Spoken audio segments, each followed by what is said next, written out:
to truly access the higher vibrations of light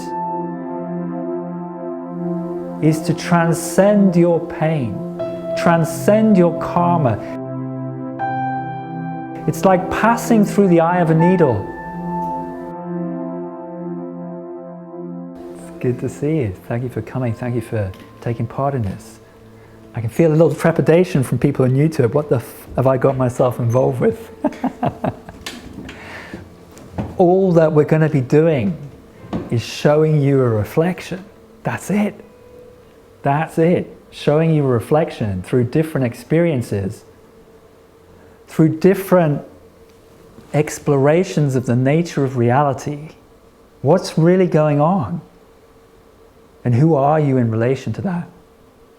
You know, the 3D world would have us plugged in to a way of believing about reality, that we have to somehow fix the outer to change our lives, but all we end up doing is changing circumstances. That's it. And we've been changing circumstances for millions of years. It's the same old story.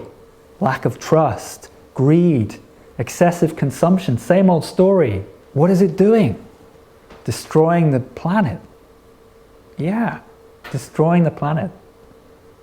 But then who are you in relation to that? Here's the most incredible mirror.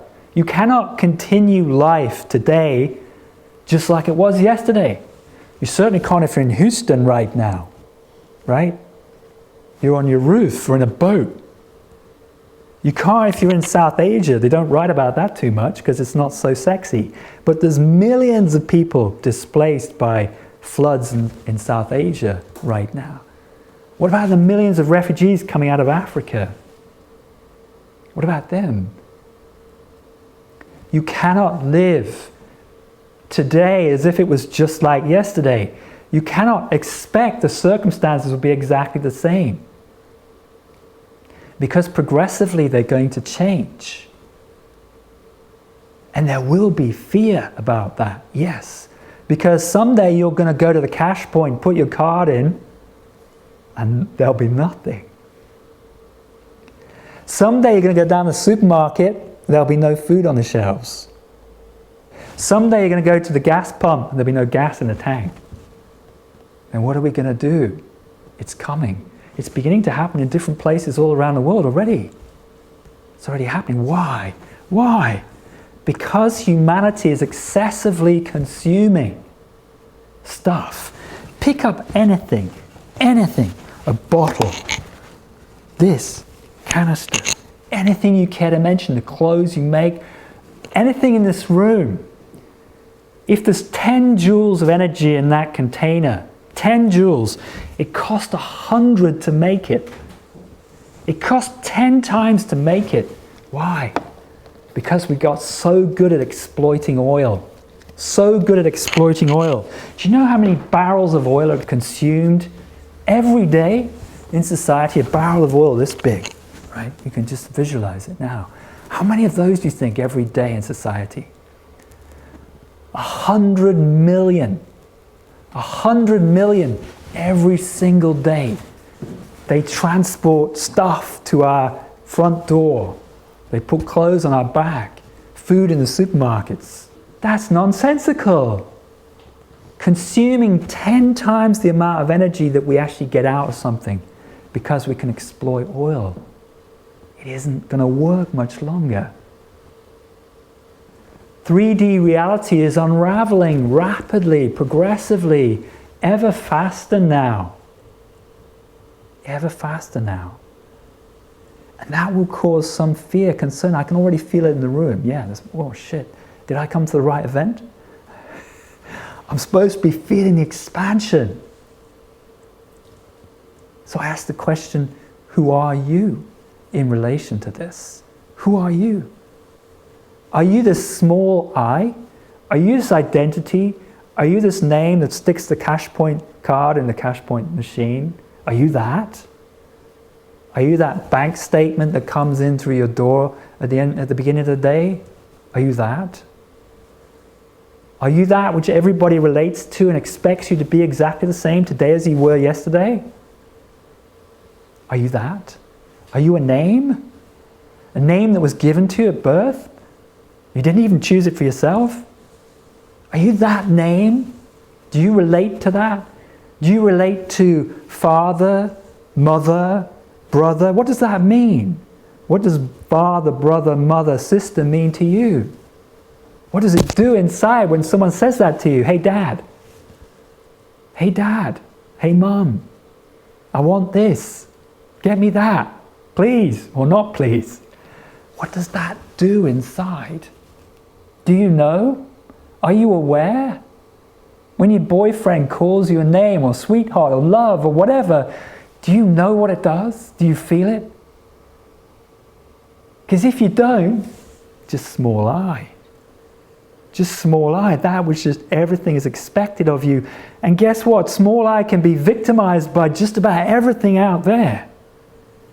If you don't get what you want, if you don't get love, if your relationship breaks down and ends, if you're kicked out of your house, if you have to change location, small I, what does small I do?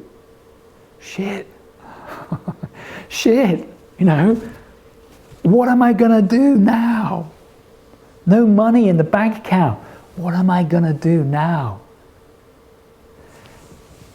And yet you're all here for a reason, various reasons, but some reasons that are common. One is, dare I say, you know you are not small I. You know you are not that. You probably believe in reincarnation.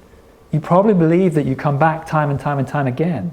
Plenty of people in this work will experience it, past life experiences.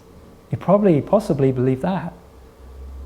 You might believe you are at one with the cosmos, at one with everything. At some place inside of you, you might believe that. You might have touched that. You might have touched presence. That simple, there it is. No thought, no feeling, or beyond even that. Through it all, now, you might have touched that place and realized that cannot die. That cannot ever go anywhere. It cannot be hurt. It cannot lose because it is everything. It already has everything. And if you believe we're all connected, at some level, you must believe in that too.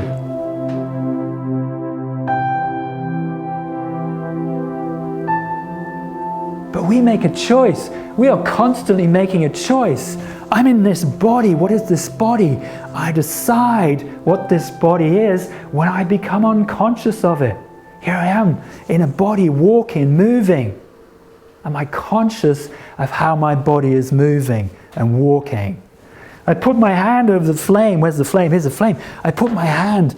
Am I conscious of what that feels like? And when it starts to get hot and when it starts to burn, what do? Do I retract because I'm small I? Do I choose to be small I in that moment? Take your hand. Bend your hand back until you feel pain.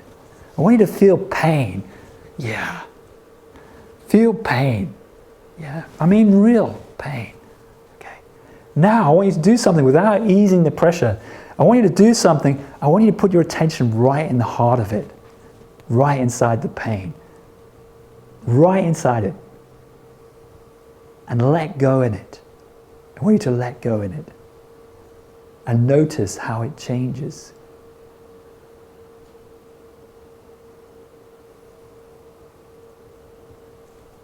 And then let go. How does it change? How did it change? Didn't change at all. Surely it did. You changed your awareness of it. What did it feel like? It lessened. It lessened. It lessened, indeed. Anybody else experience that? Yeah. Okay. It lessened, and so it does. Here's the thing. Pain, I want to distance myself from it. I want to pop that pill. I want to use that distraction. If I get bored, what do? Pick out my phone? Is that what I do? You see people, you go down an airport, walk down a high street, you get run over by them looking at the smartphone.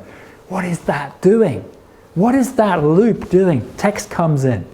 I was watching some lady waiting for a Starbucks in a long queue, right? She's got a smartphone in her pocket. Every minute or two, the smartphone, the text must come in. Pulls it out, looks at it, totally absorbed within the smartphone. What is that doing? It's creating loops of behaviorisms, conditioning, limitation, small I, identity, ego. In that moment, unconsciously, she's choosing to be that small. In that moment, if I accept the pain, if I look at it and say, oh man, that's painful, what am I? I'm now an identity, a polarity, looking at the pain and saying, whoa, that hurts. That hurts. This could be my relationship is breaking down. This could be I should end my relationship, but I can't face that. There's the pain. It's now emotional. This is physical now, maybe. You know? I've got an injury in my neck or my shoulder. So I change my behaviorisms to placate the injury instead of dealing with it. At Christmas, all the ligaments in my knee packed up. I couldn't walk. Running a course, couldn't walk. Was given to put my consciousness in it. Not say, well, okay, I'm screwed. What am I, how am I going to heal this? All the ligaments are gone. It's just rebuilding itself. It's just unwinding. Putting one's consciousness in it and letting go helps it rebuild itself because you're not making a judgment. Oh, it's buggered. And what does that mean? The moment I accept this limitation is the moment I become small I. And then I can be victimized by all of it. And all of it that's going to now happen and accelerate in the years ahead. And the spiritual mainstream makes it worse because they're trying to pop out of the pain using whatever method of alternative healing you like to take you away from it, to be in the love and the light. Maybe not all, but a fair bit. That makes it worse. That creates the polarity. Who wants that? Who is it? When you touch the one, there isn't anyone here. It doesn't feel like there's anyone here. The one can accept everything.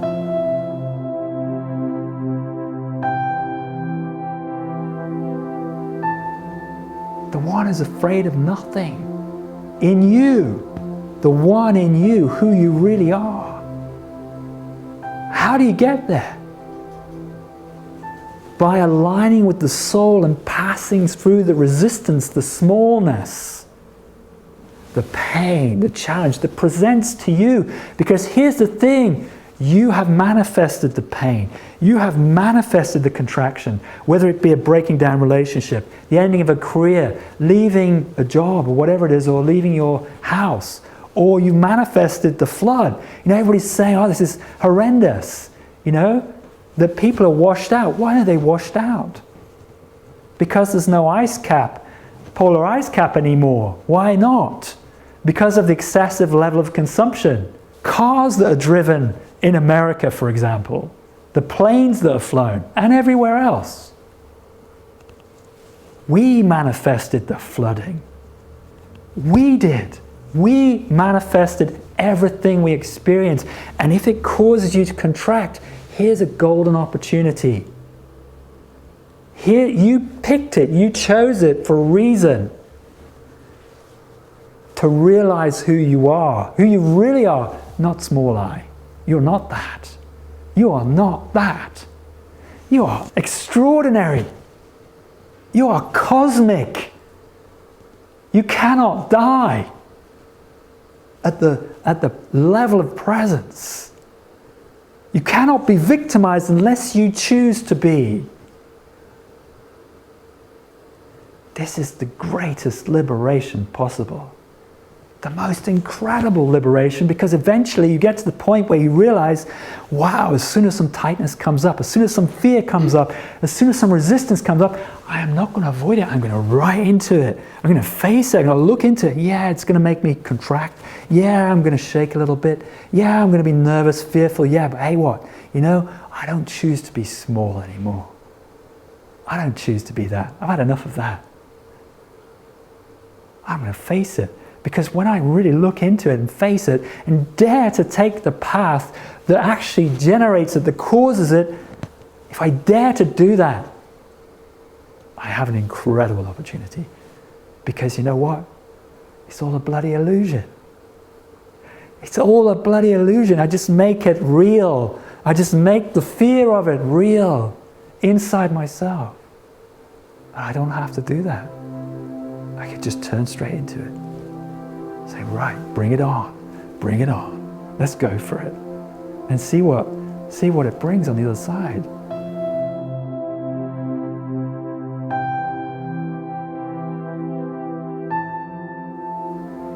So this is the nature of the shift that is happening now. The nature of the shift. We are manifesting the mirrors faster and faster, bigger and bigger, more of them. An invitation to explore who you are in relation to it. If we do that, if we embrace, take ownership, sovereignty of what we are creating, if we do that and expand through the contraction, you liberate soul, and soul will take you on a magical mystery ride, full of miracles and magic. Synchronicities pop in everywhere. And pure joy because of that. You realize you're not alone. You've never been alone. You just didn't look in the right direction. You are not alone. You are supported in the ether all around you. And when you follow the synchronicity, it grows and strengthens and strengthens and strengthens. Suddenly, wow, I'm in this orchestra of activity and it's guiding me on a pathway. What kind of pathway? Is it going to manifest all your desires? No. Is it going to manifest that boat, that yacht, that whatever? No. Oh, sure, you can set your intention. Sure, you can do that. Sure. You know, we can set our intention and do that, but who's doing that? Where's that coming from? It's only another level of ego. It's only another level of identity, just a more expanded one. It's still identity. The one doesn't want anything, doesn't need anything, has everything. You've already manifested the perfect journey, the perfect circumstance in your life right now. Just look at it and ask why. Why did I create that? Why have I manifested that situation? And if you do that, you liberate soul. And as you liberate soul, it'll take you on a journey. Through the outer world, yes. Circumstances changing, yes. But what's really going on is the inner journey. A shift through layers of consciousness inside. A shift through layers. And as you change and shift the layers, you're like a cinema projector, creating the movie of your life. As you go through another layer, you create a different movie.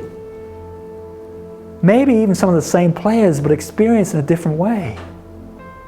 So the shift is an internal one. The ascension is an internal one. And as you do that, as you embrace that, as you unfold that, then you manifest new realities externally. So, the shift, as you let go, as you challenge, as you break through the contraction, the shift will happen internally, but then create externally as you progress through the densities inside.